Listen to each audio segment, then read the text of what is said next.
thought from a team standpoint, you know, it just kind of reminds me of, you know, when you get your season started, finding the rhythm of how you want to wrestle, take some matches.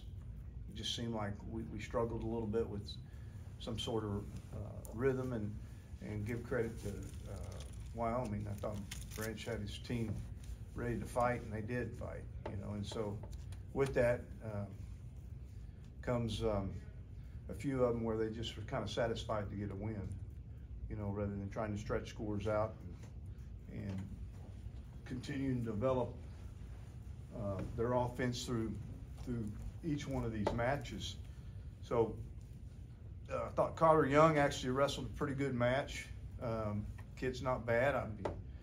I think that you know, with Carter, you know, you got to finish one of two of those single legs. So he was in deep on two of those single legs on the edge of the mat. He was running out of real estate there, and just learning how to finish in those positions are real critical, as you saw.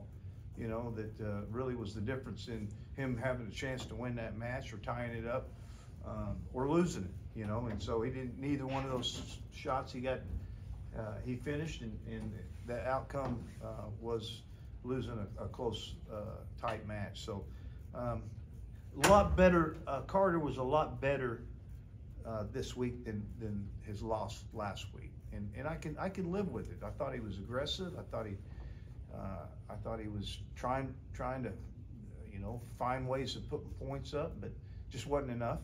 You know, I thought he was in a position a couple times on top where he exposed his opponent, and unfortunately, I don't think the official was in position to score a 2-point near fall. You know, but it's the way it goes sometimes. You got to be able to overcome that. And for him, though, I feel like he moved forward this week in training.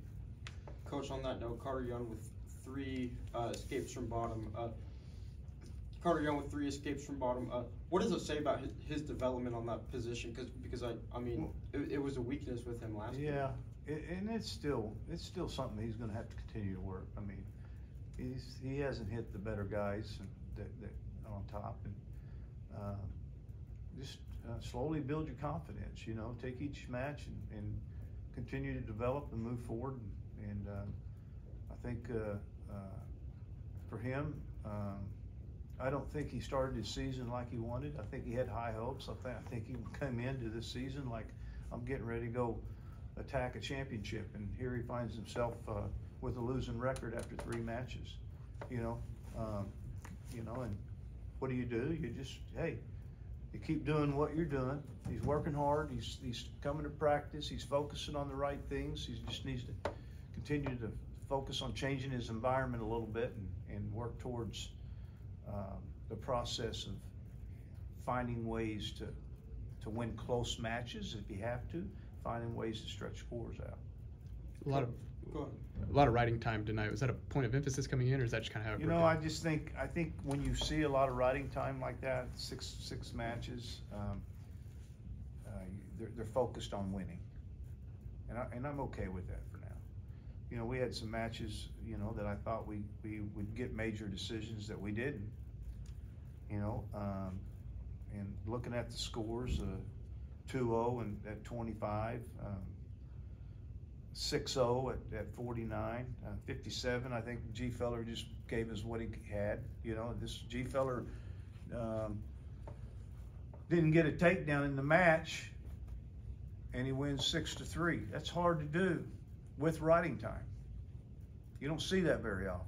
So had to find ways to win the match, right? I thought Sheets did a nice job. You know, I think you see the difference in size a little bit. I mean, that guy looked big, you know. And I think Wyatt, you know, made some adjustments in the second.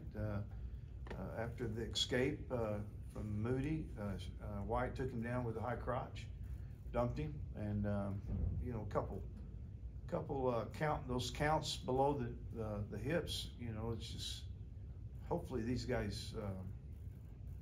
You know, I was surprised that they went back on film and turned that around and gave a stalling call. You don't see that very often. you know, where official makes the call, no call, comes back and looks at the film and he says, okay, he was down below the hips, and I'm going to give the stalling call, and gave a point. I haven't seen that very often, but White did a nice job recovering and winning that match. Plot, I think, like we said earlier, he's not wrestling at the pace that his mind's wrestling, and I think that comes in time. What'd you think of Cerber's impressive fall in his match?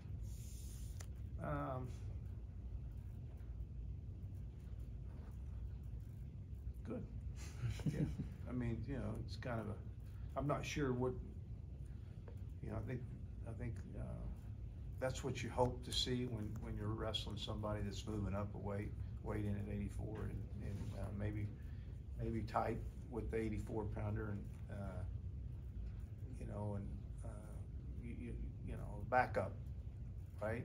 That's what you hope to see, right?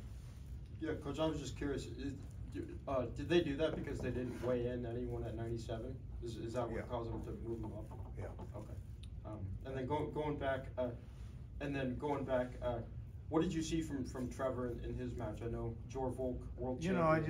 You know, I saw Trevor lose a lot of matches, you know, in those tight battles where not a lot of action, and through his 3 matches that he's had, he's won 2 of them.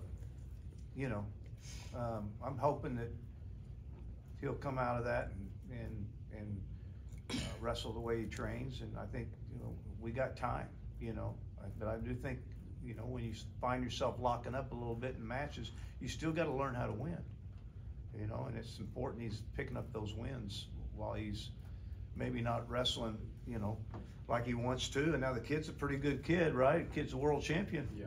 You know, I mean, give the kid credit. You don't go win a world champion and not be good. You know, so Trevor, you beat a world champion. What about Trevor specifically with that third period ride? I mean, you talk about extending scores. I know it's just 1 point, but I mean, that seems like it's a heck of a way to do it. I think it's a matter of, like, okay, I'm not going to let him go because I'm gonna end it here, you know, in the next 2 minutes. And so, you know, you make that choice, and you're stubborn with what you give him. And I thought he did a nice job on a couple of returns. I thought he did a nice job of keeping pressure forward on him. Stayed out of some rolls, stayed out of some a little bit, and ended up with a solid third period ride. In terms of team score, you guys are 89-15 over these 3 dual meets, and 25-5 in terms of matches. Much like last year, you guys got off to a really good start over the first 3 matches. Just kind of reflecting on last year's season, what are some differences and maybe even positives from this year's first 3 matches compared to last year's? Well, the big difference is we have a team that really has to really work hard. I mean, there's no room for, you know, there's no room for somebody not competing hard and competing well. You know, it just, I said it from the very beginning, for us to win, we got to be really competitive. And as we saw, you know, I mean, you look at these scores, 4-3, 2-0, 6-0, 6-3, 6-2, 8-2, 5-2. That's what we have right now, until we develop a little bit more confidence and hopefully move in a direction where we start getting in a kind of a rhythm of how we want to wrestle. Coach, going back, I know on Tuesday night in your radio show, you said that you wouldn't put Sheets at 65 anymore for the rest of the season. No, I didn't say that. You didn't? Mm-mm. Well, okay, I must have misread the tweet then. So what's the plan for him then? Is it to keep him at 65? No, my plan is and Wyatt's plan is to move down. Okay. Yeah, eventually move to 57. I just think that he's come back for a 6th year. I think stay big and strong, healthy. You know, although you're wrestling bigger guys, you know, I just feel like it's the best thing for us right now. And I do think you're going to see you're going to see, I think, in the future, you're going to see several guys competing. I think it's at a few different weights, you know. So, I think what you misunderstood was my plan was that he will not be at 65 Oh, I see. much longer. Okay. Yeah. Any other questions?